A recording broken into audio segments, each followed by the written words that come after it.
This episode is made possible by our generous patrons.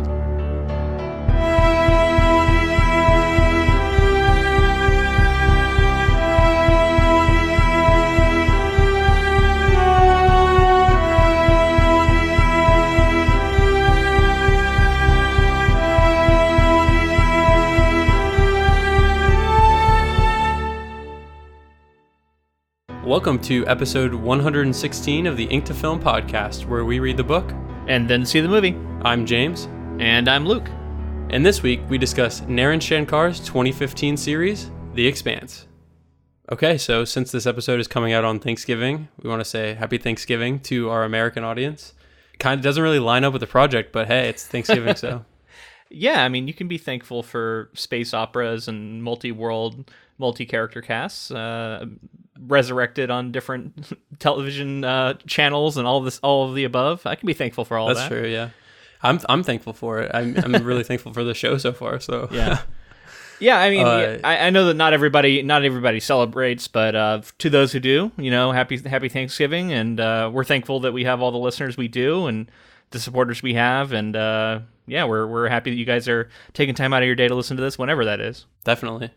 And this is a cool project. I think with the first half of the book, I didn't really know what to expect, and because I didn't really have a lot to go off of with the first episode of the show that I'd seen, I'm really starting to get hooked into this. And there's some warts, there's some things that I'm sure they work out later on, but I enjoy the show, and I think honestly made me appreciate the book even a little bit more. So I'm excited once we finish this show out next week to finish up the book, because I think there's a mutual kind of appreciation thing going on here. That's cool. It's cool when something can sort of retroactively lend something to the source material and vice versa, right? That's one of the things I think we've encountered in some of our favorite projects, where it's like both sides of it are playing off one another. And I agree. I could see that here early on, and I think you're right. I think it's not perfect. I think there are some things that I would, some criticisms I would have, but I also feel like this is a show that was sort of finding its footing early on, and it sounds like it maybe does, because I know people are really passionate about it, and early on, a lot of shows take time to kind of figure themselves out. So I'll be curious to see how this thing goes forward, because I'm excited to watch the rest of it. Before we get into it, I wanted to ask you what your actual experience was with this show, because I think both of us had previously kind of hinted that maybe we had some previous experience with it, but I wasn't sure exactly where we were at. I mean, I think the extent of my experience with the show went as far as I saw the first episode, which it's pretty interesting, and I think it has a good setup and everything. But I didn't continue on, and I planned on it, and but other than that, it's just been word of mouth. People constantly telling me how great the show is, and how it's like the best sci-fi show on TV right now, and how it's sort of embracing the kind of golden age of television that other massive shows have set up. Okay, so I actually couldn't remember what I had seen and what I hadn't. And watching this again, I was able to figure it out. I think what happened was I fell asleep watching episode 3. Wait. Okay. 4. No, sorry. Episode 4. So I had seen 3 full episodes and half of episode 4. And then I think I had fallen asleep for whatever reason. I don't think because of the show. It was one of those times where you're watching TV late and you just happen to fall asleep. And then I think what happened, it was kind of weird because I wasn't sure what episode I was on. And I think that was one of the reasons why I didn't come back to it. I was like, did I watch that one or not? And I couldn't ever remember. And that's because I only saw half of it. So when we get there, episode 4, I remembered the first half, and then the second half was new. So it was weird. But yeah, now we are beyond that. We watched the first 5 episodes. And now I'm getting into new territory. Yeah, I hate when that happens, especially with podcasts. I listen to podcasts a lot as I'm going to sleep, and then it's just when I lose my place, you're never going to find it again. Yeah, anything where you need to keep track of it. One of the more, I think was it Amnesty Adventure Zone that happened to me. Mm-hmm. I got all mixed up somewhere in there, and then I couldn't figure out where I was to pick it back up. Yeah, it's a problem. Shout out to any Taz listeners. Yeah, shout out. I've felt the same thing happen to me, but in balance. So shame on me. Yeah, balance, man. You got to get back into it. Yeah, you got to find your spot. Balance is worth it. But this isn't our Taz fan cast. Might as well be. So anyway, to the show. Yeah. I want to know your how this experience watching it was. Any general thoughts you want to set up right off the bat here? Well, for one, the show looks great in the way I'm watching it now. It's on Amazon. It streams in UHD 4K. And I have a great TV now, and I think in the past when I watched the show, it was not. I feel like it was 1080i. Like, I remember this show not looking that great. And now that it has been, I don't know if it was remastered or just like what I'm getting now from Amazon, it looks great. And in general, I think the CGI is really, really well done. There's a few spots where it looks kind of like SyFy Channel hokey, but for the most part, it's way better than that, which I was kind of surprised. And that was a pleasant surprise. And then the most of the sets look great. Most of the characters look great. I mean, really, I don't have a lot of complaints. One thing, I guess, is that I found some of and this is throughout all 5 episodes we saw, occasionally whenever they're inside a ship, they love doing this blue light, or not a light, it's like a blue filter almost, where everything kind of looks blue and desaturated whenever they're on these different ships, and it sort of makes all the ships look the same and kind of interchangeable, like they're just reusing the same set over and over again or something, which maybe they are, I don't know. But because of that, it lost some points for me, where like I'd probably knock it down to like a B minus sort of set design. But then there are stuff on like Series Station that I think really shines and looks really good. So it's kind of a mixed bag, I guess. The characters are good. It was funny because, and this is something we'll explore more, but I felt kind of flipped on our 2 main characters in the show versus the book. Holden we'll get into, but I have issues with this version of Holden. And but this version of Miller I really like, actually, and I found myself gravitating more towards this character. So yeah, I mean, just to touch on the Holden stuff real quick, I agree. They kind of changed his character almost fundamentally. It felt like, to make him more reluctant, or make him, I don't know. There's a lot of things there, but I really like Miller as well. And I don't know if it's just Thomas Jane or if it's the performance, what they have on the page for him. I really enjoy that character, and I think like he really leans into that noir detective even more so than I even felt in the book potentially. But to talk about the just overall things like you were talking about, I think I may have been a little more critical of some of the CG, but being someone who watched like early 2000s Doctor Who and like a lot of shows like that, it's not a deal breaker for me. It's just something that I notice, and I think like that's something. It's like a lot of the CG was very sci-fi, like you're saying, but I do think that they were bold in the fact that they weren't, because of the fact that it was like the technology maybe wasn't there, or the budget wasn't there. It wasn't like they were shying away from it. They were still having these like massive, huge shots of spaceships and stations and docking, and like they didn't shy. There's a lot of it. And to do that in the first season of a TV show, especially on SyFy, I'm sure that the budget wasn't like massive. But I mean, some of that did look pretty good though. Remember, like the flip and burn scene where they actually rotate and like all the stars shift and stuff. Like I thought that looked pretty good considering it's a TV budget on the SyFy Channel.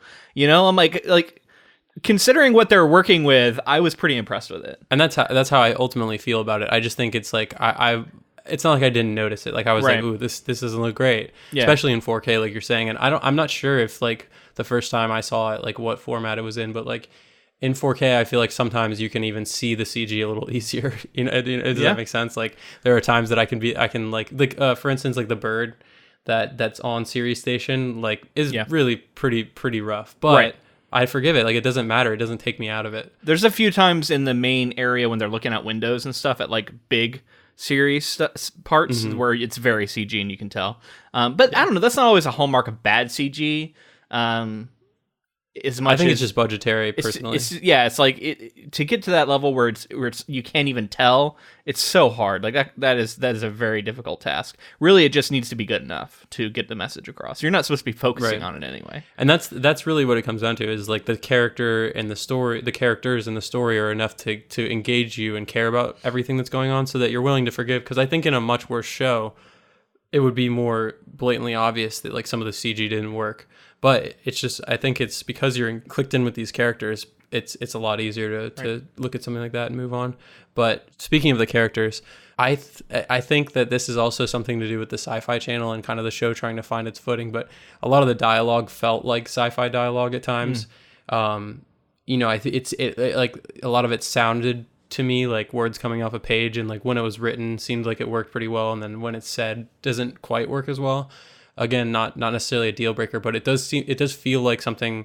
It does feel like a show finding its footing, like you talked about. And I'm sure later on the CG and the dialogue and all this stuff isn't as much of an issue. And it's just kind of, this is an underdog show. Like it was on a network that not a lot of people are tuning into constantly, at least anymore. And I think it was trying to compete with things like Game of Thrones, or like seeing what AMC had been able to do with like The Walking Dead or Mad Men or Breaking Bad, anything like that. They were like, this is going to be our prestige TV show.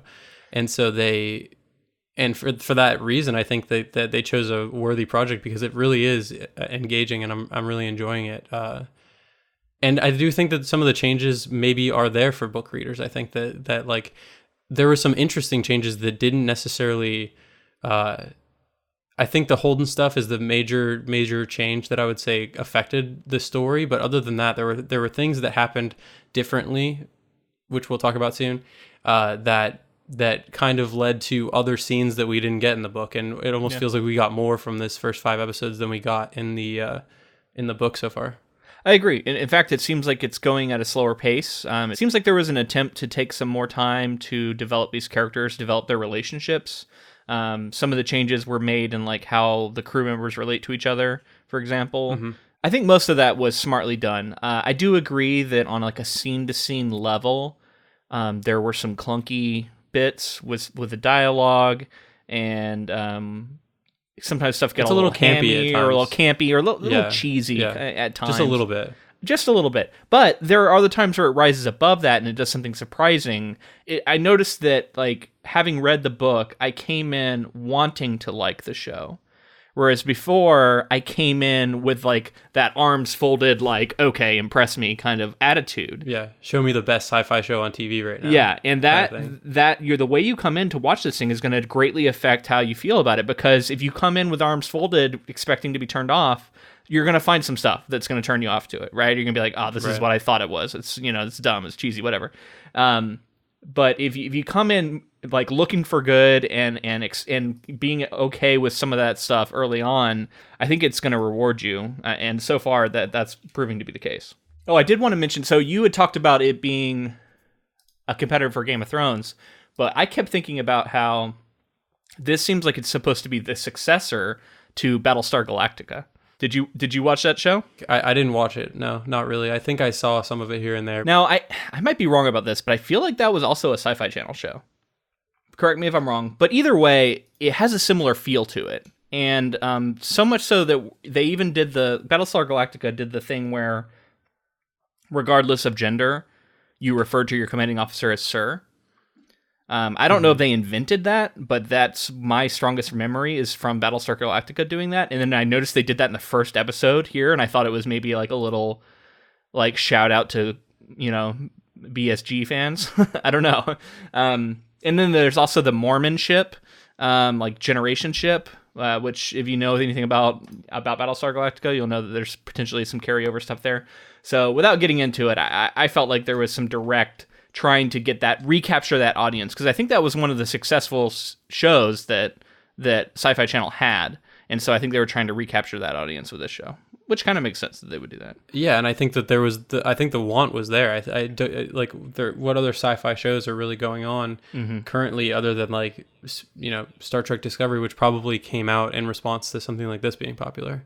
Which I don't know how the years line up, but Yeah, I think that very clearly this show owes a lot to sci-fi shows that came before it, whether it's Star Trek or whatever it was, and it's moving it into like a more modern, I think, accessible area for people. I think this is kind of a hard sci-fi show accessible to a larger audience without saying that's to like dumb it down or anything like that. It's not like it's broadly appealing. It's just, I think it's accessible, and they don't. And that's another thing that I was just thinking about is they really don't hold your hand. Like they're just expecting you to understand, and I think they respect their audience for that reason. Well, speaking of some of this hard sci-fi elements, that reminded me of like there's a ton of zero G in this show, and that's a very hard thing to pull off. It's just difficult in general, but then the fact that they're doing it so frequently, and they're getting away a lot with like saying, oh, they have magnetic boots, so they're able to walk around like normal in this zero G environment. But it's again the kind of thing where if you come in wanting to give them leeway, you're going to be okay with it. But if you come in hypercritical, waiting for them to slip up, you're going to see lots of things where they mess up some of the way like the gravity should behave, or things are inconsistently shown. And, some of that stuff. I was noticing things throughout where it's like, well, if they're in zero G right now, then this shouldn't be happening this way and all this stuff. But, it's like they're trying, and you got to give them credit for trying. And ultimately, some of it's going to be budgetary. You can't do effects on every shot. It's just going to get too expensive. Yeah, and I think it's the attempt that people appreciate and that want to make it as realistic as they can. There are a couple of things that they have like that I find to be like a signal to the audience, like when they tap the boots together and the red light comes on for their magnet boots, like that kind of stuff is like, it makes sense to explain it to the audience, and it's kind of cool. Like people can latch onto something like that, and it's something in this world that like because they do it so often, it's become like a kind of, I think it's like a Expanse thing to like click the boots together, magnet boots on. But I wanted to move in to talk about Naren Shakar, if you're ready. Yeah, I think I want to go through our thoughts about all the characters in more detail. But I think let's do that first, and then we'll circle back around to characters. Okay. Naren Shakar is an Indian-American writer, producer, and director of several television series. He served as co-showrunner on the long-running CBS crime drama CSI and Almost Human, among others. As a writer and producer, Shakar has contributed with works for Farscape, CSI, Night Visions, The Outer Limits, The Chronicle, Star Trek Deep Space Nine, SeaQuest 2032, Grimm, and Star Trek Voyager. Wow. And The Expanse. And The Expanse currently. Yeah. So he, I think he's very clearly a science fiction lover. He's, embedded in The Outer Limits, Star Trek. And then you got Farscape, CSI, right? For CSI, for Miller. For the detective the crime Miller. scene. And you know what? It kind of really does show, right? Like I think that it's like this nice balance of like a CSI and like a classic noir. Yeah, I mean, Miller's plotline feels very CSI, yeah. He has received his BS, MS, and PhD degree in applied physics and electrical engineering from Cornell University. Okay, so he knows his shit. Yeah, so he's like, he's definitely got a good grasp on this kind of stuff. Yeah. And so like for him to be a filmmaker as well is really interesting to bring that kind of background. And again, like I feel like someone like this appreciates that sort of realistic touch. And although we love sci-fi stories because they're far-reaching sort of like future stories for the most part, it to have that grounded element really, I think, grounds it, for lack of a better term, grounds it for the audience and makes it more tangible and like relatable. Yeah, I agree with that. Sounds like he has the perfect background to pull this off, from the experience he had running working on these other shows. He can bring all that to bear here. And I think it all shows. Yeah, and just to mention two other people who are very important to The Expanse, Hawk Ostby and Marcus Fergus are two of the kind of co-showrunners. Like I guess they're more producers. They would be considered producers and writers. They, interestingly enough, are known for their Oscar-nominated screenplay for Children of Men and the blockbuster Marvel movie Iron Man. How about that? It all circles back to previous projects. It's all connected. 5 degrees of Children of Men. 7 degrees of... 3 degrees of ink to film. It seems like we don't need all 5 to connect. It's getting really close. Yeah. Yeah. So, I mean, I think in those hands, those 3 individuals, I think that very clearly this show has good writing behind it, good vision, good voices, and I think that's right there. You should feel confident that like a show like this can, and it's tough to make everything succeed, but like this could just in the gestation period and before season 1, people could look at this on paper and be like, this could be really, really good, and clearly people feel that way. So, do you have any stories about the concept for this, or when it first took off, or how they found out about Leviathan Wigs in this series? I don't have that, but I do have. I think it was just a situation where the rights to the story were being shopped around by James S.A. Corey, or as we know them, Daniel Abraham and Ty Frank, who are the two writers who are under that pseudonym. They, just to speak to how this all goes down, are very, very involved in this show. Okay. To the extent that, we talked about in our last episode how they worked closely with George R. R. Martin, and they had that relationship with him. They said that, like, as much as Game of Thrones was really influenced by George R. R. Martin, clearly it's his work, but he was also involved early on. They are like more heavily involved than he ever was, and like they are very much engaged in what's going on with the Expanse, and a lot of the changes and things like that are pitched by them and pushed along by them, and interesting. So they're involved in the process. So anytime there's a change, if you don't like it, maybe think about who was writing it. It might not have been these people; it may have been the original storytellers. And I think that the Miller stuff specifically is something to look at, where they felt there was a lot more to flesh out there. I know this show was canceled and then picked back up and so on and so forth. It sounds like the same creatives are involved throughout, or did they change anybody over? From what I could find, it's still the same creatives involved, and everybody's still running the show Cool. as it was before. But to talk about that a little bit, basically SyFy felt it was time to cancel the show just based on ratings and that kind of thing.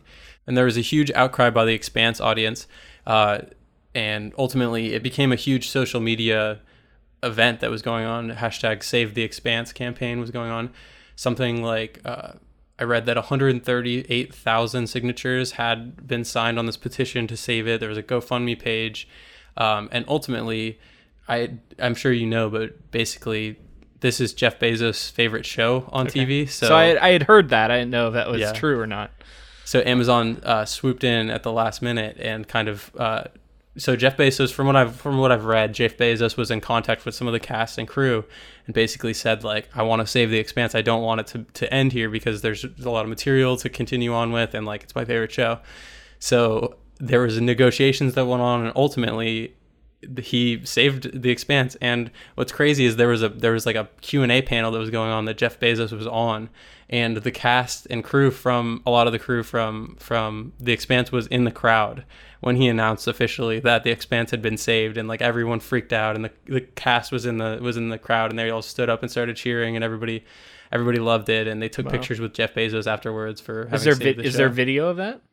There is, yeah. I watched the video. It's kind of like a convention center room, and they're just like Jeff Bezos is up on stage, and all the actors start freaking out. I'm gonna have to check that out. Maybe we'll put it in our show notes so that other people can also check it out, because that sounds cool to me. I want to see that. Yeah. So basically, after season 3, SyFy cancels.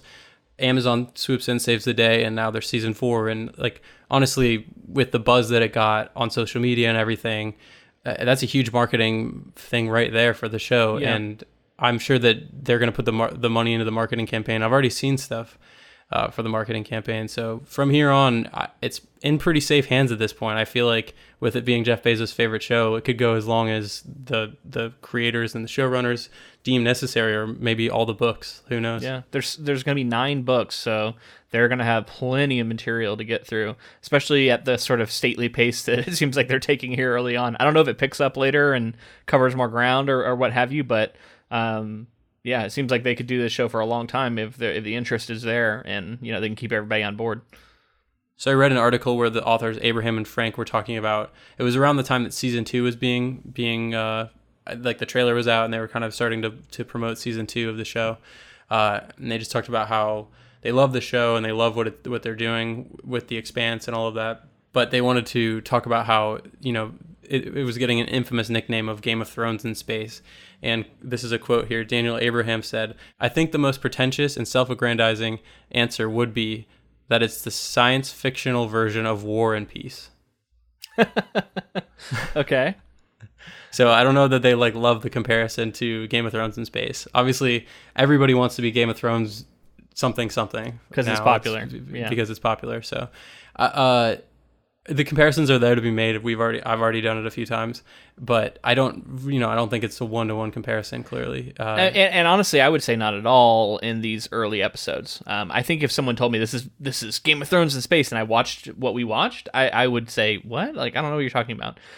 This feels a lot more to me like a a modern, more our solar system recognizable version of a Battlestar Galactica type show. Which I know that's not as sticky and catchy, but I liked Battlestar Galactica, and I could see this as being like, if you're a fan of that, this is a good follow up. I think it has more to offer than just that says too, but I don't see a lot of the sort of political intrigue really taking off early here in the way that Game of Thrones hooks you in the same way. But it's there, and they're definitely doing more with the politics and stuff in the show than they were doing in the book. I'll definitely grant them that. And that's the main thing. I think people are looking at kind of the vying for power, the three factions, and then you see like the people, and you do see that already with a character like Ava Sorella, who I don't even think we saw at all in the book. And I don't know if that's a show only character or if what that is, but very clearly that's the kind of Game of Thrones stuff people are seeing, I think. Yeah, I guess I can get where they're coming from, but it just, as far as like the feel of the show, to me, it doesn't feel the same as Game of Thrones. Right. So I can also see why maybe Abraham and Frank are saying, let's maybe move away from that comparison and move it towards something else. I did want to mention, before we move into plot here and characters, you talked about the sets, and I was reading that the sets were built in a soundstage, and there were sets that were 3 stories high and occupied 80,000 square feet. That has to be Sirius Station. Some of that stuff is really incredible. Those sets are amazing. Yeah. And that's another reason why I think, regardless of the CG, like that environment, they sell it really well. Yeah. Like the underbelly of series, like you seeing like the areas where like the riots break out and things like that, all the way up to the nicer areas with like where it looks pristine and all the grass is growing and there are birds flying around. Those sets are really, really well done. Yeah, I agree. Okay, so let's move into the characters like you were talking about here. Do you want to rattle them off and just go through them, or should we just try to? Yeah. Well, I just want to get your thoughts. So we got some of our main ones that we had both in book and show. Let's go through the crew. Now, we already talked about Miller, so we can probably skip him. Let's go through the crew though. What about Alex, the pilot? How did you feel about him in the show? I actually think I like him more in the show than I did in the book. The thing is, like, I feel like we almost got more from the characters than we did in the book, so it might be tough to say which ones I prefer, because like we haven't seen as much in the book. But although we have, because the book we actually go further in the story than the show through 5 episodes does. I think pace-wise, though, it moves faster, and I think we spend less time getting to know them. I think Alex and Amos, we really didn't get to know at all until really much later in the story. It was when they went to Tycho Station, I think, is when we finally got to kind of see them outside of their roles. Before that, they really weren't doing a whole lot, in my opinion, at least. Whereas here, I think we're getting a lot more. Alex has a lot more character to him. He is very... He like tells a lot of corny jokes, and he has a lot of these like sayings that he's doing. And, he reminds me of like a SyFy, like he's a SyFy pilot. Like that's like he definitely fits in that archetype a little bit. I think the jury's still out for me. I can see this. I think he still brings more than just that though. Like I do think there's enough character there, and I think with the Mars stuff that we learn, like it seems to be there's more there backstory wise. No, I agree. I think the jury's still out in the sense that I like him okay. He's not like my favorite yet or anything, but I think there's a lot of potential there for him to continue to develop into somebody I really like. I can see how he could become a fan favorite. I just don't know if he's that already at this point. Now let's move into we got Amos here, who I think is a pretty big change. They introduced this tie to Naomi, and I think he really shines. And having this link and this sort of protective, aggressive personality, but directed towards another member of the crew in a mysterious way, right? Yeah, definitely. But it definitely endears him to the audience, because he's a badass and he's hard edged, but at the same time, it's like he's on our side. Whereas like he could just be a dick, and like he could be that same character and be a dick to everybody. Yeah. But instead, he has like this caring side where he always goes with Naomi and I don't know. I think I'm really interested to find out what all is built into that. Yeah, me too. It's an open question. Why is he behaving this way? What's his connection to Naomi? And it's cool, and I want to find out more. In general, he's one of my favorite characters. I think he doesn't do a ton, but usually when he does, it's interesting and it grabs their attention. I liked when he was threatening threatening Holden like rip his helmet off and like throw him out into space or whatever when they were doing the antenna. Some of that stuff I thought was pretty fun. It kind of shows you the kind of guy he is. The way he was taunting the Mars guard and trying to get him to take the bait and stuff. I don't know. It's just some good moments early on with him. And then we have Naomi here, who is probably one of my favorite characters in both versions. I think she's great. Well, I wanted to ask you with Naomi, I might be misremembering this, but I really felt like they gave her like more, like she clearly has more of sway on the crew, specifically because of the Amos. Like she can say stuff to Amos, but I think she stands up to Holden way more, and like she's a presence more than she is maybe in the book. But I don't know. Is that me just misremembering how much she does? I think you're right, and because I think Naomi in the book is a lot more supportive in a direct way to Holden, just like backing his play and telling him like you're the captain now, that you got to take charge, and sort of like getting behind him and helping him out and kind of being the first mate to him as captain, right? Is kind of the vibe. Whereas here the loyalty is different a little bit, and she pushes back on Holden a lot. And a lot of that comes down to the differences that they gave us with Holden character in the show, which we got to talk about now. I saved him for last because I think I'm going to be the most critical of some of this. I do see why they did some of the things. I think it was to create a certain drama, have him be more hot-headed, have him be more almost immature and not handle things as well. And because of that, it creates more drama with the rest of the crew. So you know what I mean? So if I'm being generous, like I can see some of that. What are your thoughts on some of the changes? So I think clearly what they did hurt Holden as a character, but I think in so doing that, they were able to allow other characters to shine more in the way that I was just talking about, like Naomi standing, like it doesn't really make as much sense because what I interpreted with Holden from the book was he's kind of just like, he's reluctant for sure, but he's like a next man up, like for the cause type of person.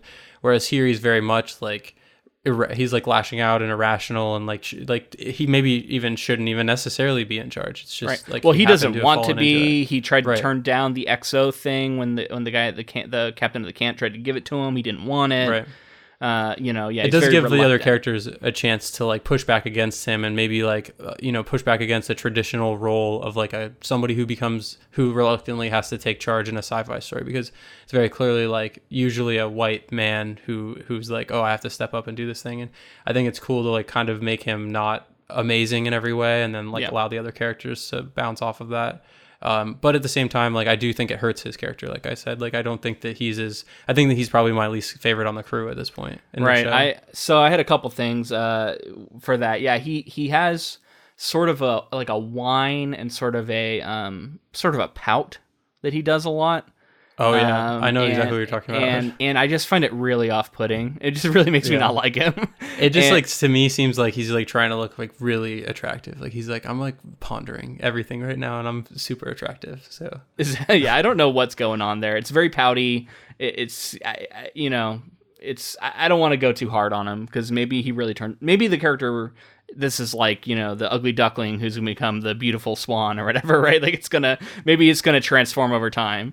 But for now, I remember how in the book I was like, oh yeah, I'm sign me up. I want Holden to be my captain. I did not feel that way in the show.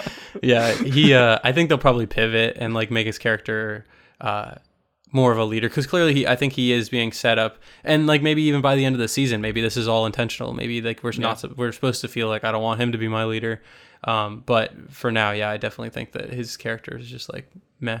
I want to definitely talk about some of the people through these first 5 episodes that we see, constantly seeing actors that I recognize, and a lot of them that I love throughout the show. They're just popping in.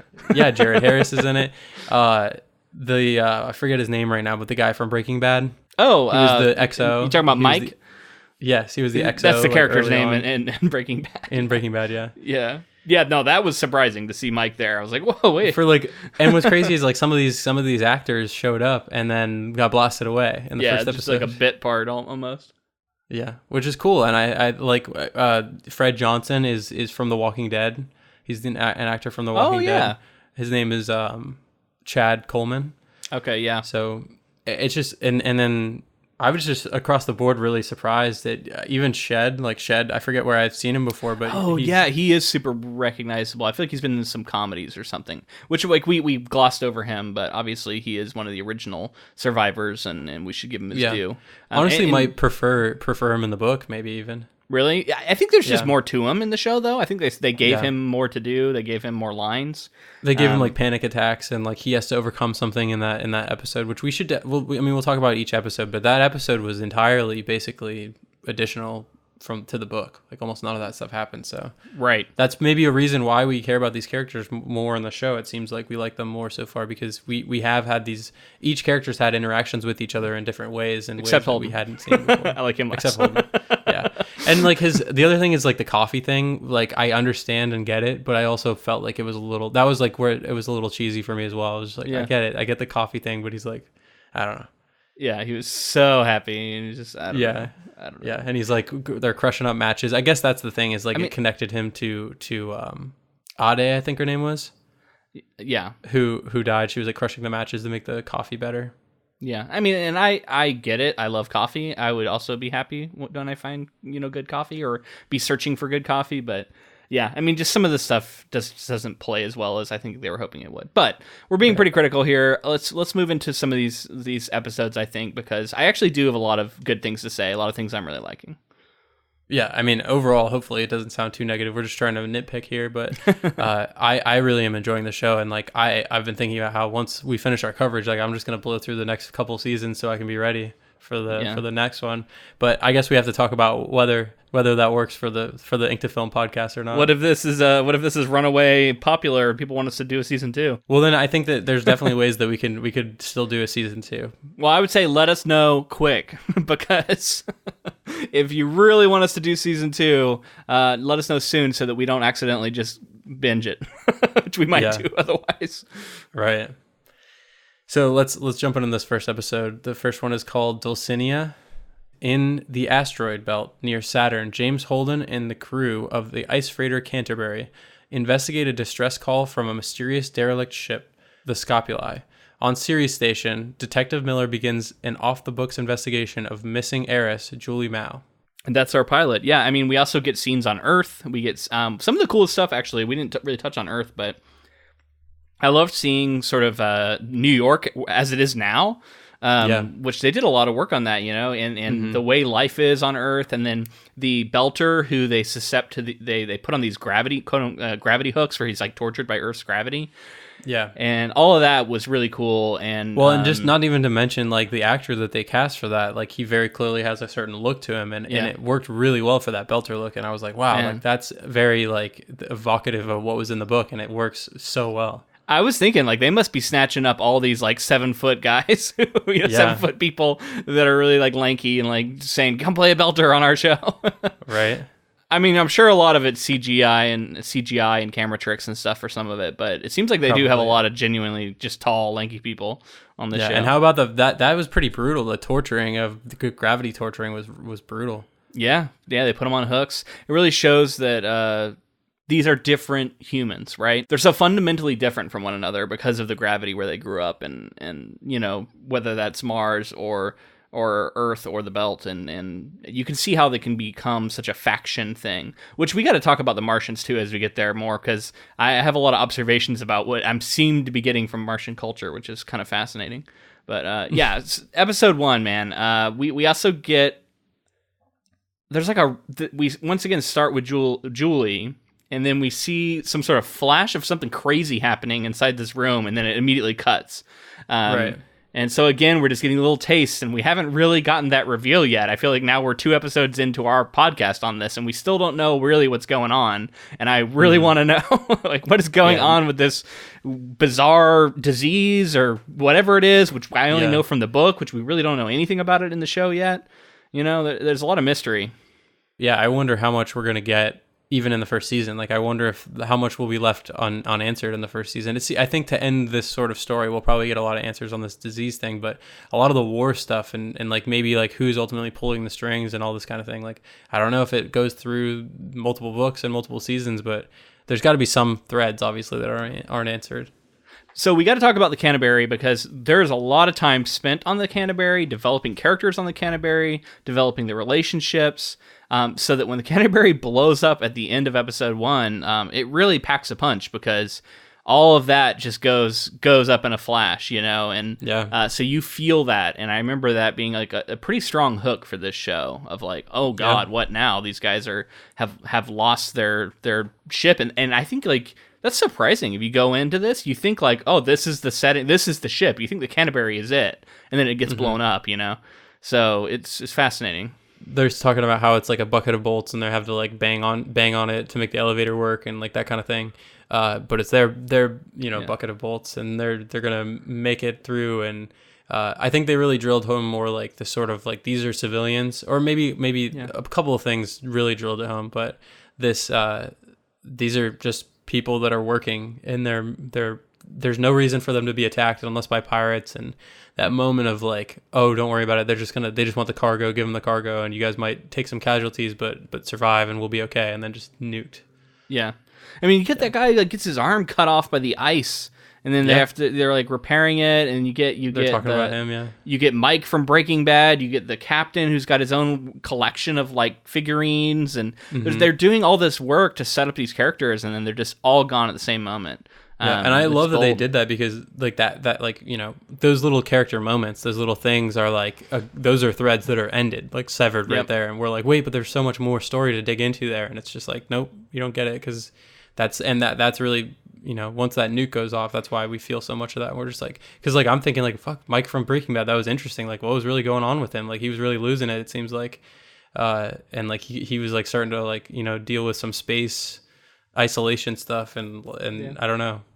I think this episode did a great job of like setting up obviously the noir detective story that's going to be going on, and like well, Havelock's quite different.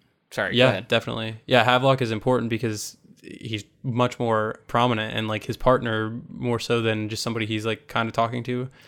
He was his partner as well in the book, or was he just like another? He is, but he quickly gets transferred or something or leaves. Yeah, it's very like this is much more developing that sort of buddy cop dynamic where it's like the old grizzled veteran versus the new guy who's like getting shown the ropes, getting introduced to Station. He's very optimistic about everything. Yeah, he's sort of an optimist and sort of a purist, and he doesn't like all the corruption he's seeing, and our other guy is like steeped in it.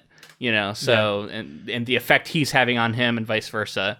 It's a very classic setup for a classic storyline, but in space. Yeah, and ultimately, I was also reading the writers were talking about the sort of idea behind genre and sci-fi specifically, and how sci-fi can encompass many different genres within it, and what.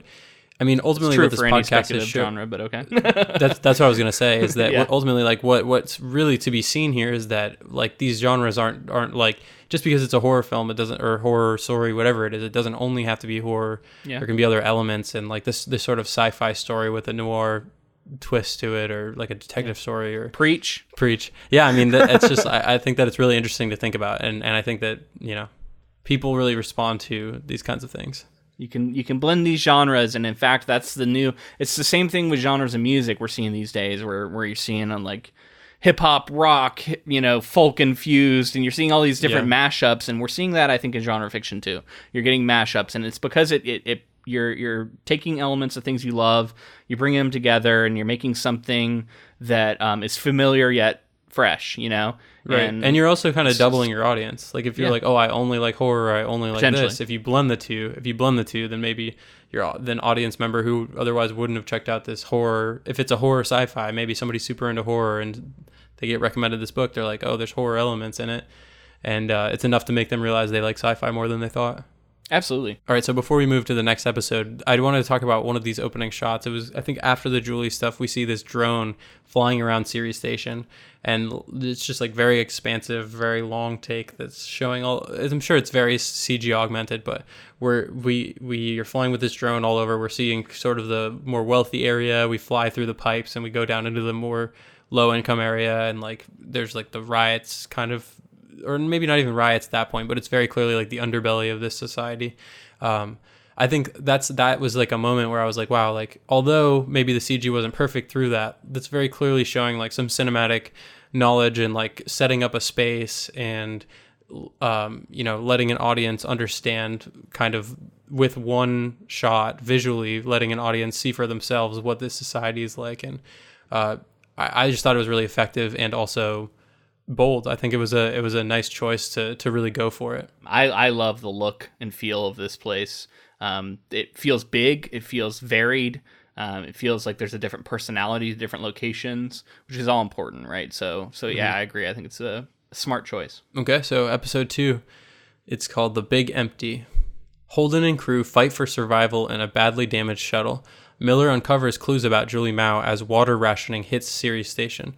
On Earth, UN Deputy Undersecretary Christian Eva Sorella interrogates a Belter terrorist. Yeah. So that's more the gravity hooks interrogation, right? Which maybe we jumped on a little early, but yeah, this breakdown you'd mentioned before, like that was an added thing that we get a lot more of here, right? With them trying to fashion a way to survive, trying to fashion a way to get a broadcast out, and all of that. And they're running out of oxygen, so it's like very tense. And that each was character cool. gets to like kind of bounce off each other, and they had they sacrificed.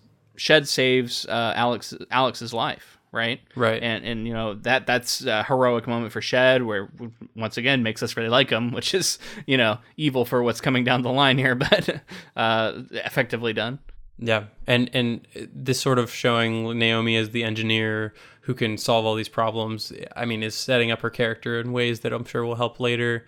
We really get to see the characters. This is a great way to show the characters and say like this, to signal to the audience, this is what this character's role is. This is kind of where they operate within, and this is how they interact with so-and-so character. Because I feel like everybody kind of had a moment to interact with each other on that one.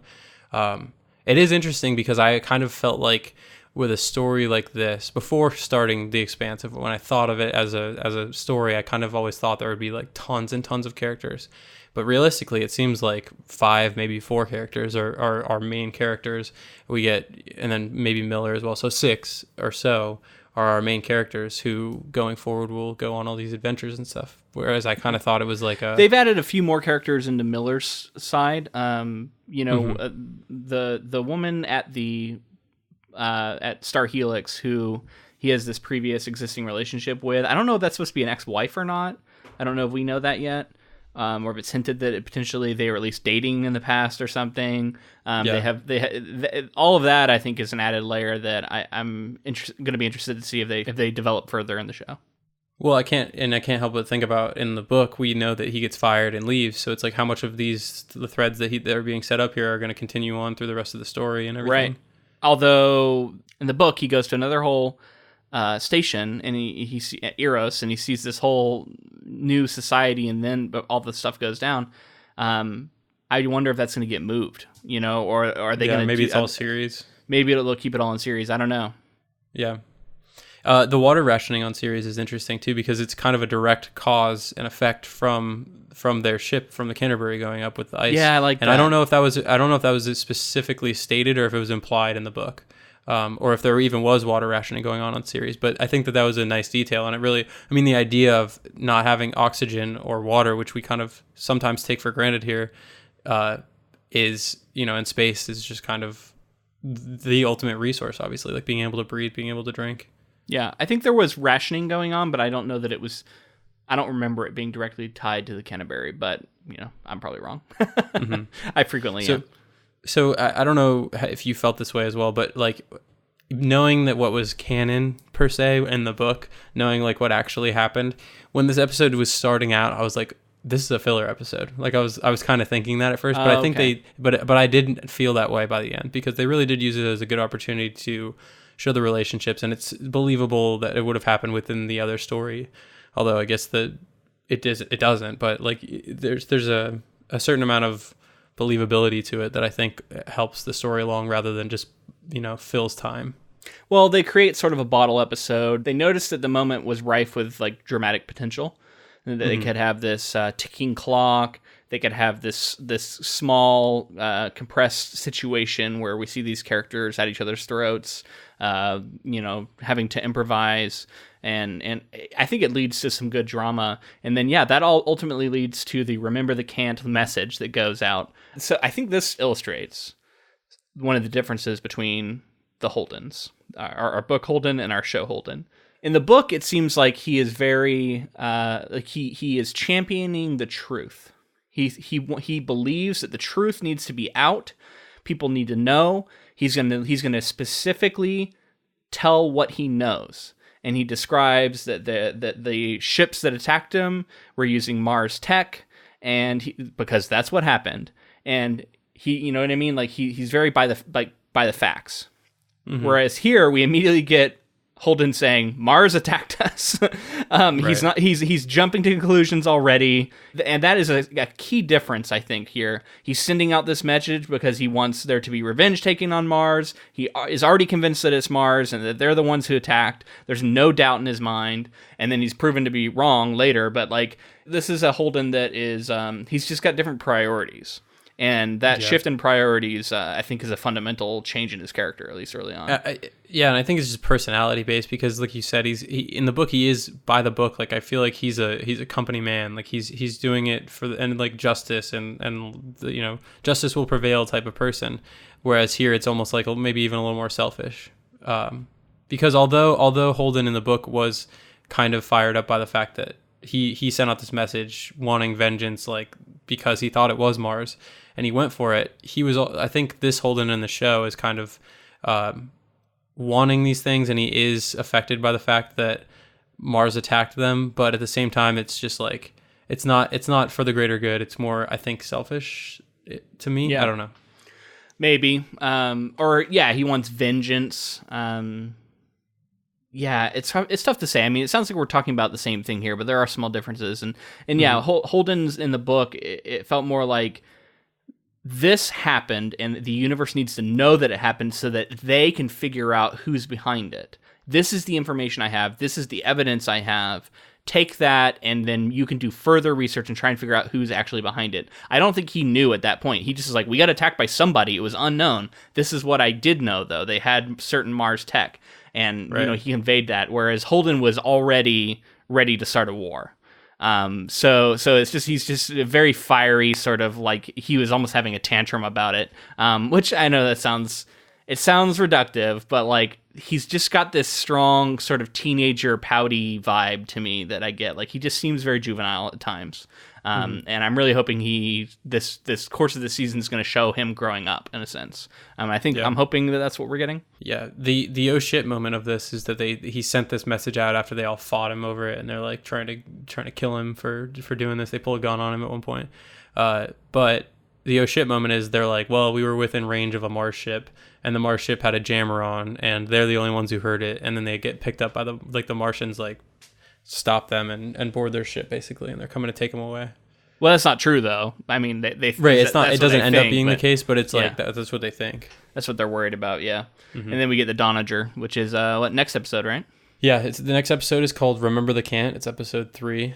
Holden and crew were taken prisoner aboard the Donager, the flagship of the Martian Congressional Republic Navy, and begin to turn against each other. While contending with riots on Ceres, Miller connects Julie to the mysterious derelict ship, the Scopuli. Ava Sarela engages in a nasty game of politics with an old friend. So I felt that this episode, my favorite thing was the interrogations. They're being kind of like broken down and forced to go against each other. After we've seen them kind of come together and work together, we show like how strained their relationship actually is. And I think all of this pulling and pressing of these people against each other and for each other is going to lead to them being like a really solid unit. I have a feeling in the future. Yeah, I agree. I thought it was interesting that they are, this whole thing is them trying to turn everybody against Naomi, saying that she has these OPA connections and that she's actually behind all this and she's a terrorist. But I like that they stick together and don't give in. I was trying to figure out, now we don't know a ton about Mars society early on, but they seem like they're hyper militaristic, which that seems to be true in the book too. I noticed they wear a lot of red. They have red visors, and they're they have like sort of a uniform to them, right? And we see a lot of red on their ships, which I guess is to signify the red planet. Kind of makes sense. But then it was interesting when he was giving him. This might have been a next episode, but the guy was really breaking down like why he doesn't like Earth and why he doesn't like Earthers, and how he was talking about how the oceans and Yeah, the ocean's They as take it far for as the granted. eye could ski, and they take it all for granted. And he even said, like, you guys want government handouts. All you want is Right. that. And so I was like, okay, so is Mars like a hyper libertarian society, yet also conservationist? Because they seem like very much about like preserving the environment and developing an environment for Mars. And I thought that was kind of an interesting blend, like the idea of these very libertarian people, but also being very into sort of environmentalism and developing Mars in that way. I don't know if that's true. That's just, maybe it's just this one guy, but I was getting that think it's vibe probably from that him. guy, because he very specifically was talking about like how he and his dad, like he had this relationship with his dad where he would talk about it with his dad. Maybe that's not everybody, but then again, we haven't met very many Mars people yet. Yeah. Let's talk about Miller and how the riots start to break out. Remember the Can't, the OPA stuff, and it starts to get really, really violent and dangerous there, and they're trying to get kids out of there when the riots break out, and like he nobody was didn't respecting. kneecap the guy though, like he did in the book, right? Have the guy kneecapped by snipers or whatever it was that happened. It was pretty brutal. But yeah, I mean, this is similar to a scene that happens in the book. I did like, there was a moment where they did the spray paint and it was like a stick that got waved and like printed it onto the wall, but then he walks over and he runs a finger through it, which I thought was cool to show that it's like still wet paint. Yeah, I like that. And it has Holden's face attached to the saying. It's like, you need to see this guy's face. Remember the Can't, which I think is a great saying. I think it, I'm pretty sure this is a show only thing, right? Like the whole remember the Can't is where the things they're chanting and stuff. Yeah, like, I think in terms of like the rioting and like the unrest from the Can't, I think you're right. I think that is something that, and again, I think that's like, if I was a writer who'd written the story that they had written, maybe I would pitch something like this to an adaptation and to kind of flesh it out. Now, I don't know, who's responsible for what ideas, but Remember the Can't seems like something that's really, it was well, I feel like they almost felt that this was something that went on that they didn't think was imperative to have in the book or something like that. Well, and to be a little cynical about it, it also feels like something where they're like, we need a hashtag on Twitter. And honestly, it works though, and I've used the hashtag, so kudos to them. There you go, they did it. So before we move to episode 4 completely, I did want to talk about Ava Sarela and kind of how she engages in this political game with this guy. She like seems like she's friendly. Very clearly, I think they have a history together. Yeah. But I think he's like an ambassador. Yeah, the Martian ambassador. He's like an ambassador to Mars from the UN, I believe. And she, for her own, for the cause that she wants to support, she kind of screws this guy over, and they had dinner together, like couples dinner, and they talked about how he and his partner had talked about how they wanted to create this like winery or something on Mars where they would like farm these things and just have like a relaxed recycled life water wine. Right, make a lot of money. And then she kind of like prevents that from happening by like their political agendas kind of clashing, I guess, and she ultimately makes it so that he's not allowed on Mars. He's been like banished from Mars, kind of. So as we can see, she's very powerful in terms of like who she can sway, and there's this line where somebody says like, how did it become a situation where you're two heartbeats away from being the lead? And she was like, very carefully. So we can see that she's very brilliant and that she's going to use her powers of persuasion and that kind of thing to vie for certain things in the future. And we can tell that she's ruthless because she kind of screwed over this guy that she had known from before.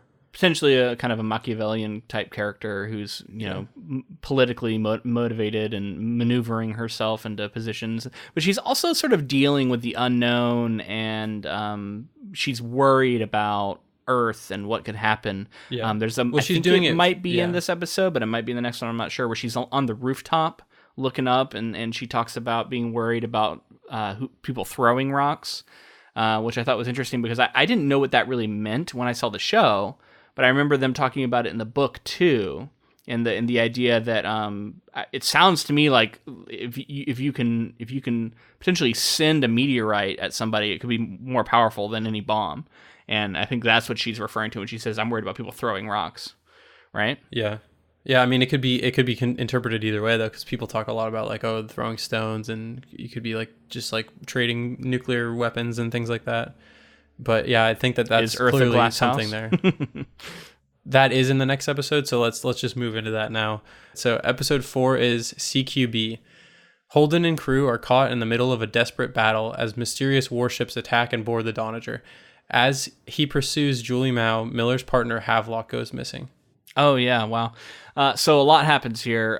Did we end episode 3 with Havelock getting staple gunned? I think we might. I think that might be the end of episode 3. And he's just missing. The end of episode 3 or 4, yeah. Yeah. Well, either way, that's a change. Surprising scene. I remember when I first saw it, I thought he was dead for sure. Oh, he should have been definitely dead. I was like, oh, he's totally dead. That's crazy. That's a crazy decision. Well, they do a good job of showing that like medical science has come a long way, and there are things that maybe are fatal now that aren't fatal, in this version. But if you get stuck through, and then you have to wait for someone to find you. Yeah. Well, that was my question. How did he get off the wall? I have to assume he like shimmied off that post or something, like something crazy. Is like that what happened? Otherwise, somebody removed him. Yeah. That was pretty brutal, man. I kept thinking of I think we mentioned Dead Space last time, but I think Dead Space was the video game where you could like staple gun aliens to the wall and stuff. So I kept thinking of that. But anyway, Havelock survives. So kudos to him. He's got a little relationship going with this Belter, I think prostitute, who's teaching him sort of some Belter language and stuff. We don't know yet how genuine that is, but it seems pretty genuine, at least early on, at least from his side, possibly from hers as well, is the implication I was getting. This is all stuff that's added for the show, and I think kind of is a nice little spin on the Havelock character that we definitely didn't get in the book. Yeah, and I felt like killing him made sense because in the story so far that we've gotten in the book, he just leaves. Right. So it's like, so you thought that he was one way or another. I was like, okay, well, it's a shocking way to motivate Miller at this point, and but the relationship is interesting because again it shows kind of that innocence of the young cop trying to learn the language and win the hearts and minds, but ultimately it's not going to work out because he's getting spiked to the wall by them. Now, do you think that because Miller late in I think episode 5 accuses her of sort of being behind it and like giving up his position, do you think that that's what happened?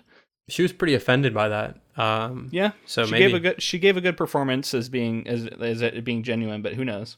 Anyway, back on to Donager though, because some really exciting stuff goes down here. We get a lot of action. R.I.P. Shed gets his head blown off. And looked crazy. Looked really crazy. It's a really brutal moment for this show that hasn't had that many brutal moments up till now, right? Like his head is gone, and it's just a neck with blood coming up and getting sucked out the hole behind it, and that looked really crazy. Fucking good. Like it was a really good effect. And then the way they had to put the plank, like put the thing to patch the hole, and then when my favorite part is when the gravity turns back on and all the blood just splashes down. I don't know how realistic it is because I don't know how gravity works necessarily on this ship. I don't know if it's just artificial gravity or if there's a spin or what, but it was cool. It was pooling up above him because they had patched the holes right in the gravity. It was just floating. It was being projected. Well, because liquid turns into like little orbs in 0G, which is what the blood was doing. Yeah, and then it just falls and it gets everywhere, and it's pretty brutal. It's really, really brutal. Yeah.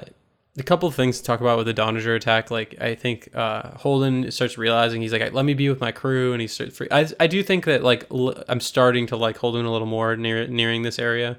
Just because like he's like, let me be with my crew, I need to be with them. There's that moment when like somebody gets hurt in some way and they fall, and instead of going for the gun, he goes for the person to try to help them, and it shows like what kind of person he is. Yeah, we get a little bit of our main Martian officer here is getting some characterization, and he becomes a little more likable because he'd been very cold early on.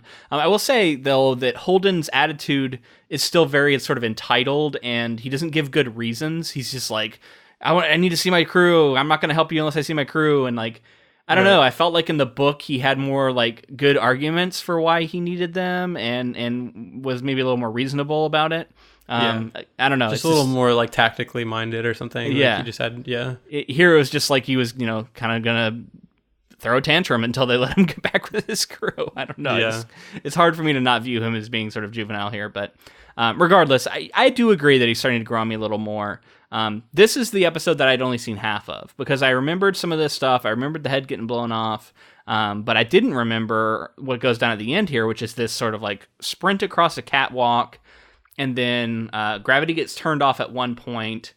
And in what I thought was pretty fun little scene, Holden hooks onto Naomi and then like kicks her so that he can propel himself backwards, so that he can get down to the catwalk, so that he can latch on with his magnet boots and then reel her back in, which I thought was kind of a fun little concept for a zero-G scene. Yeah, I think a lot of this stuff, I think this is probably my favorite episode so far. This and maybe the next one, just because I think we get, first of all, some good action, which I think the show was like primed for.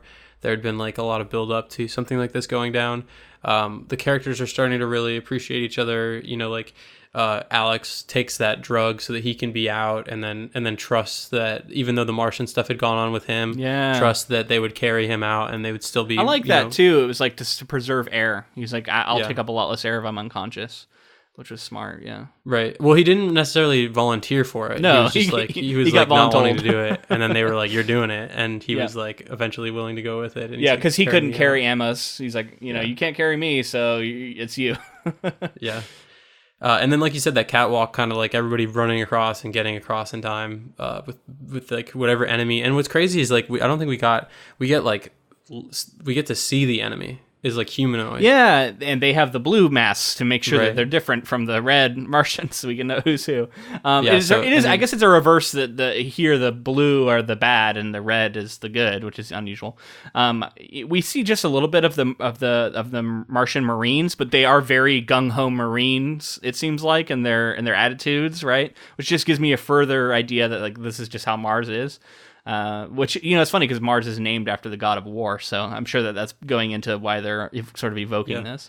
Well, their warship too, like ultimately they're all able to make it out of there. I think Amos gets shot in the leg at the last second as they're trying to get across, and they get onto this Mars ship, and they're the kind of leader, executive officer for the Mars crew, gets on the ship with them, and he's been hit really badly right there at the end, and he's dying and telling them about, I wish that we could have seen Mars with a lake that goes forever, the ocean that goes forever, and then this ship seems very, very advanced, right? Like they seem pretty stoked about it. It's got all these guns on it that are just like wiping people out when they lift off and fly away.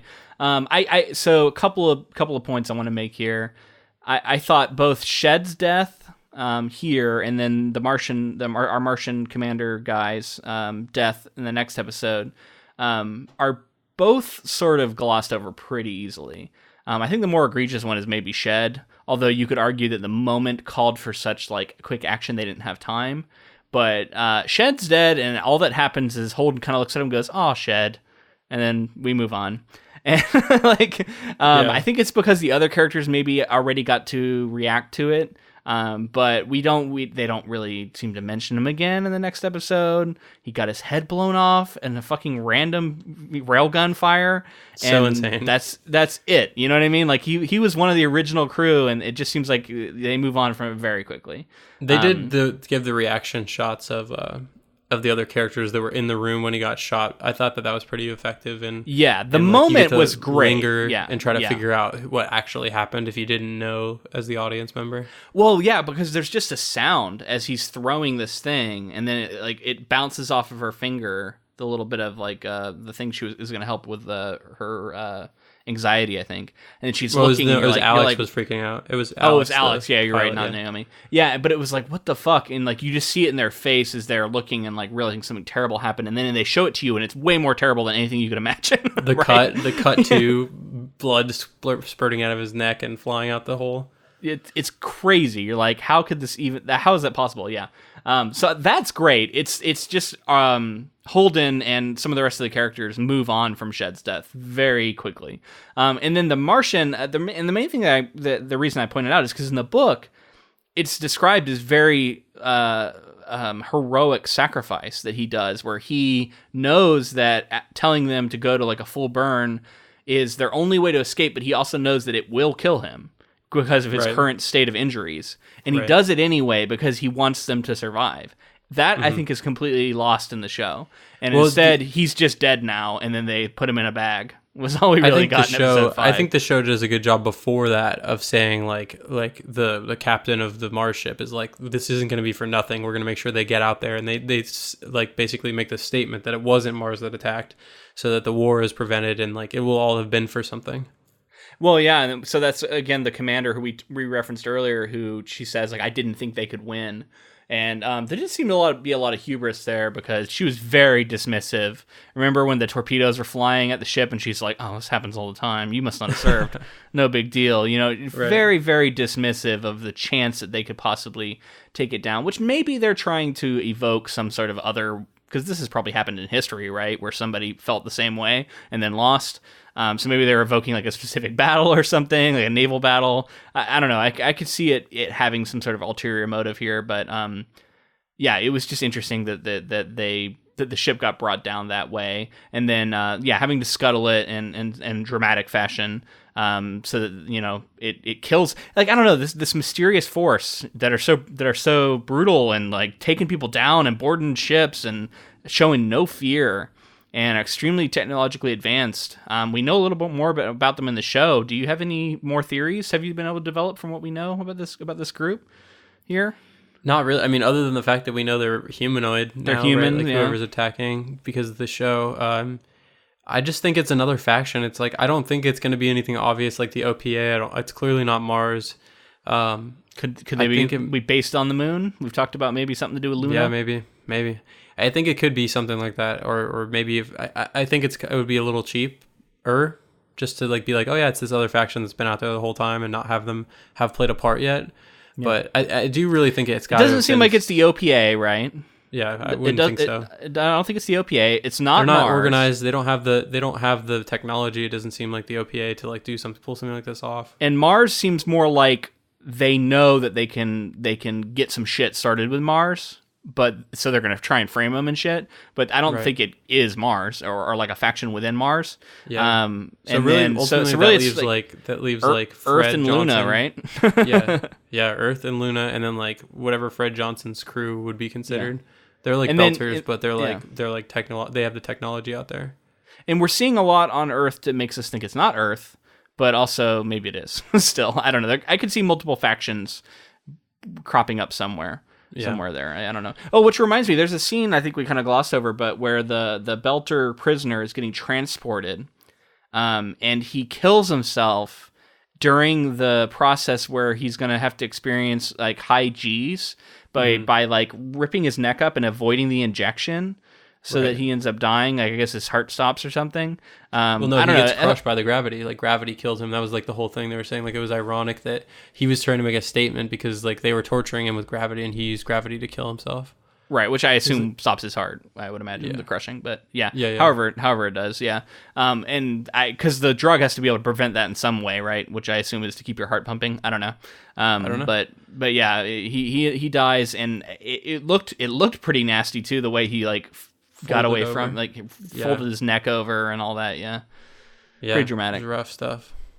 There's moments of like pretty brutal violence at times in the show that kind of come out of nowhere, but I kind of like them. I don't know.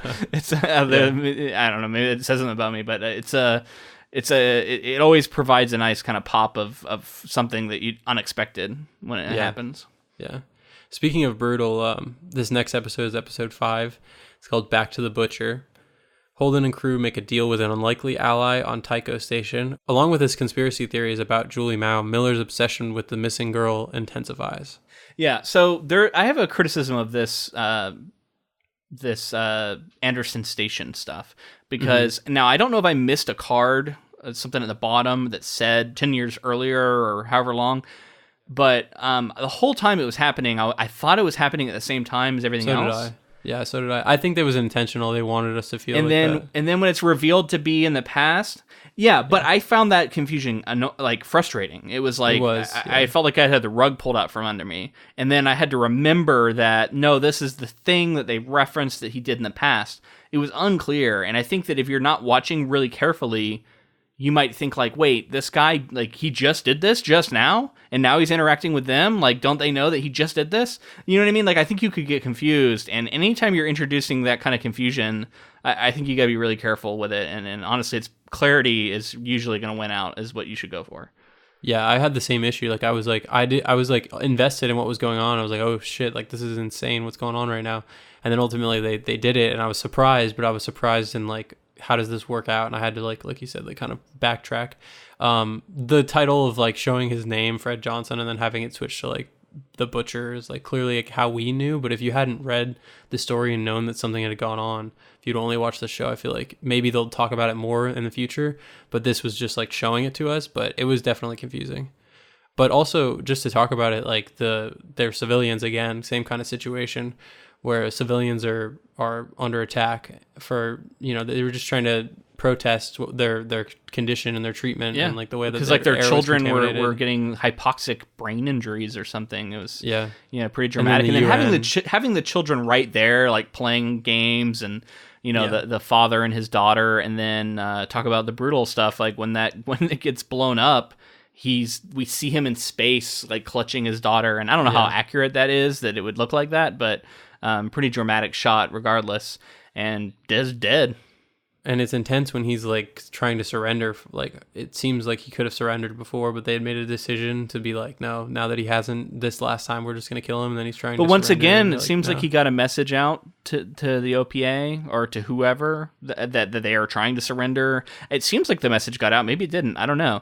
But tried it seemed like for sure. Yeah. He was like specifically saying like, if I reroute this and do this, I might be able to get outside of their range. Well, because if Naomi knows about what happened on that station, it seems like it must have gotten out that they tried to surrender and then it didn't happen. That's the only thing I can imagine. Well, it's also that like it was a civilian ship. Like, why did it need to be blown away? Maybe that's why it's called a Butcher, because like there's no reason to blow away a civilian ship even if they're protesting, and they blew it to smithereens. It seemed like they had hostages or something, or they had killed some people. It was clear that they had killed some people, right? Because you said you regretted that. But yeah, I mean exactly why it went down that way is kind of unclear, and again, the whole like they're not listening to our messages with what we had just seen from these unknown ships that are not talking to anybody and just killing people. It adds another level of confusion where you think like maybe it's the same people who aren't listening to anybody and are just killing. Like maybe it's this other faction, but then it's revealed to be him. So it makes you think like, is this Fred Johnson guy part of this group? And maybe that's what they're going for, but they're doing it in kind of an underhanded way by just confusing the facts and confusing the timeline. And honestly, like the other stuff that happened in this episode was just Miller, instead of reacting to Havelock, you know, being taken down almost, he's like really obsessed with trying to find all this information of Julie and trying to put it all together. And his like, you know, his ex seemingly shows up to his house and they talk about it a little bit, and then he goes to find Havelock and interacts with the prostitute that was there at his bedside, and then the other thing is that Holden and the rest of the crew decided that they were going to take up this message and go to the Taika station. So they're basically making the decision that even after knowing what went on, Holden is like, oh, but a lot of time has passed, he might be different.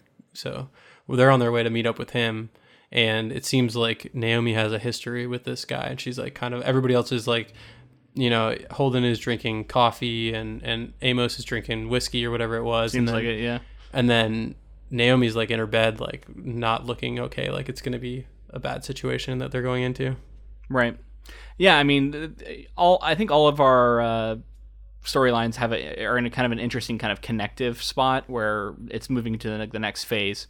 And yeah, I agree. I also, we should note that we've met Fred Johnson before this. We saw him interacting with this Mormon, talking about the generation ship, and they were going to like fire him from the job because he's too controversial. But then he talks about how like all of the best craftsmen and belters are going to come with him, so then they back off. But basically just the idea of this to say that something would happen to the ship. Something's going to happen to the ship if you get me off the project. I don't know. I just find the idea of this Mormon 100-year generation ship to be kind of fascinating. I don't know. So I'm curious to see if this becomes more of a thing that we're going to talk about more frequently. But yeah, I mean, back with Miller, we have him. There's this whole plot line going on with this guy who like fakes his identity, who he finds dead, but then it ends up not being dead, and then he thinks he sees them on this or he does see him, I guess, doing some sort of run where he burns up and people are betting on it. Kind of unclear what's going on there. It seemed like some sort of like competition type thing. Like he was he was in a ship trying to do something, like some sort of fast run or something, right? Like it was something to do with boomerang, right? Like he was boomerang slingshotting around different bodies, and he had like a certain route. I assume for speed is the only thing I can imagine. Like maybe it's a race. It's some kind of race. It seems like Yeah. Anyway, but I guess it's illegal or something because he dies. Yeah. But then, is that the real guy, or is that another? Like, I don't know. I was unclear. It seems. I guess it is the real guy, because then he later meets this other man who's afraid of him, but he says, "Oh, I saw him die." So, and it seems to be like, okay, don't worry about him. But this guy gives him the clue he needs to go find this final data chip, which is inside this gerbil. It's kind of convoluted, right? But this guy seemed to have a relationship with Julie in the past, potentially, or he at least had feelings for her. Unclear exactly what their relationship was like, I guess, but he really kind of looked up to her, and her sort of, it seems like her wanting to help the Belters out was like a real thing, genuine thing, and not just something she was like a phase or something. Yeah, she seems to be like, I think Miller was surprised to find out how capable she was. And like that was something that the guy admired, and she kind of went off on this adventure thing on her own. She was trying to, right? Like that's why she ended up on the Scopuli. Yeah, she was wanting to help people. Right, and he mentions that she's risking having to take cancer drugs for the rest of her life and all this stuff in order to do it. So yeah, and then that leads to him getting the chip, putting it in his hat, and then immediately getting a bag thrown over his head, getting abducted by somebody. And then we get Jarrod Harris. Jarrod Harris gave a pretty interesting speech about the Belters and how they need a home, like everyone else has a home and they need a home. And I was pretty inspired, and I was like, man, Jarrod Harris is convincing me. You know what I mean? Like that he's just so good. Yeah. He's talking with kind of a funny accent and everything, but despite all of that, and he's also playing against type, in my opinion. Mm-hmm. Like he this is not the kind of character he usually plays, but it's working for me, man. He's got a lot of range and he's pulling it off. Yeah. So that's all good stuff. And then back on the ship, we get the renaming of the ship to the Rocinante, and kind of a funny moment where it's like, oh, we just need a name, and then he says it, and then Amos is like, it means workhorse, I like it, and like it's kind of cheesy, but like, and they don't actually mention the Don Quixote connection, which is I guess what Holden is drawing on from in the book, but they don't say that because maybe they thought it was too obscure for television watchers. I don't know. But they go with it, and that, so we get the official designation of Rocinante for the ship, and now this is the ship that I'm assuming is going to be important going forward. Yeah, I think it's probably just going to be their ship forever now. Yeah, it's like taking this important moment to be named and everything. And although you could definitely undercut that at some point and destroy it, so we'll see if it sticks around or how long it sticks around. Yeah, I'm excited for what comes next. Honestly, hard to speculate. I don't really know. We've definitely talked enough here, but looking forward to what comes next. Yeah, I'm really eager to watch the rest of this series, which, speaking of, that's what we're going to do. We're going to watch episodes 6 through 10, and then we're going to read the rest of the book the following week, and that'll be the rest of our Expanse coverage. We did want to thank Todd M. for being a patron. If you wanted to find out how to become a patron yourself, go to patreon.com/inktoFilm, and you can find out how to get access to bonus episodes and other content that we provide for patrons. Speaking of, we're going to be recording another one of those very soon, and putting it up this month, and we're covering a short story by Neil Gaiman that is a retelling of Snow White, and very different though, and I'm eager to talk to you about it because I know we've both read it now. Definitely check out our Patreon. Yeah, and thank you to Todd for being a patron. Connect with us on social media. We're on Facebook, Twitter, and Instagram, all those at @InkToFilm, and make sure you join the Council of Inklings because it's kind of the best way to interact with us and the entire community here. We post polls, we post all kinds of adaptation news on there, so check it out. Absolutely. If you wanted to help the podcast out in another way, leave us a rating and review. We are getting closer to 100. We still have a ways to go on Apple Podcasts, but we would love to hit 100 reviews. That would be an awesome number to hit, get to those triple digits. So help us out. Thank you to Ross Bugden for the use of our intro and outro music, and thank you to Jennifer Delazana for providing our transcripts. Absolutely, and thank you for listening. Happy Thanksgiving. We hope you enjoy it however you celebrate, or if you don't celebrate and you're outside the U.S., we hope you had a good week. All right, and until next time. Thanks for listening.